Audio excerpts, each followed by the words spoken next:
गांव का नाम था बडेरिया, जो घने जंगलों और ऊंचे पहाड़ों से घिरा हुआ था। यहाँ का वातावरण दिन में तो बड़ा शांत और मनमोहक लगता, लेकिन रात के अंधेरे में अजीबोगरीब आवाजें गूंजती थी। इसी गांव में रघु नाम का एक 10 साल का लड़का रहता था। वह नटखट था, लेकिन उसका मन बहुत बहादुर था। गांव के बाकी बच्चे जब रात को डर के मारे अपने घरों में छिप जाते, तब भी रघु जंगल के किनारे खेलता रहता।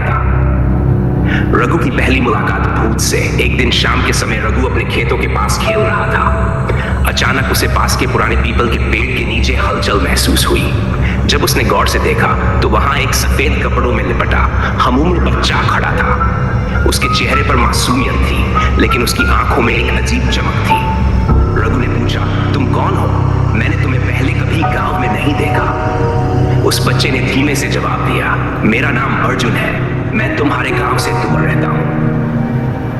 रघु को अर्जुन में कोई खास बात लगी। वह रोज शाम को उसी पीपल के पेड़ के पास अर्जुन से मिलने लगा। दोनों दोस्त बन गए। अर्जुन के पास अनोखी कहानियां थी और रघु को उसकी बातें बहुत पसंद थी। लेकिन एक बात अजीब थी, अर्जुन कभी गांव में किसी और से नहीं मिलता और नहीं घर जाने की बात करता।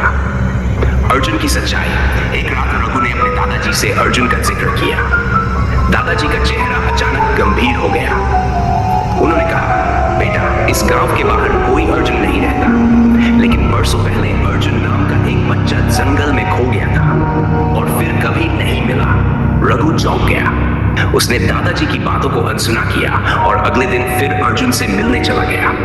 लेकिन इस बार वह अर्जुन से सीधे पूछ बैठा, अर्जुन, तुम सच में कौन हो? अर्जुन ने एक ठंडी सांस भरी और धीरे से कहा, मैं इस गांव में पहले रहता था, लेकिन एक दिन जंगल में खो गया और फिर वापस नहीं आ सका। मैं अब सिर्फ इस पीपल के पेड़ तक ही आ सकता हूं। रघु को अब सब समझ आ गया था। अर्जुन कोई आम बच्चा नहीं, बल्कि एक भटकती आत्मा था। लेकिन रघु को उससे डर नहीं लगा, क्योंकि अर्जुन कभी उसे नुकसान नहीं पहुंचाता था। दोस्ती का वादा। अर्जुन ने रघु से कहा, मुझे इस जगह से मुक्ति चाहिए, लेकिन मैं अकेला नहीं जा सकता। रघु समझ गया कि उसे अर्जुन की मदद करनी होगी। उसने अपने दादाजी को सब कुछ बताया। दादाजी ने गांव के बुजुर्गों को इकट्ठा किया और अर्जुन के लिए एक शांति पूजा करवाई। पूजा के बाद अर्जुन की आत्मा हल्की लगने लगी। उसने रघु को एक आखिरी बार देखा और मुस्कुराकर कहा, अब मुझे डर नहीं लग रहा, मैं अब अपने घर जा सकता हूं। शुक्रिया रघु। रघु की आंखों में आंसू थे, लेकिन उसने अर्जुन को जाते हुए देखा। अर्जुन की आत्मा धीरे धीरे आसमान में विलीन हो गई। अंत में अब वह पीपल का पेड़ अकेला था, लेकिन रघु जानता था कि वहां कभी उसका एक खास दोस्त हुआ करता था। एक देशल का बच्चा जो एक गांव के लड़के का सबसे अच्छा दोस्त बन गया था।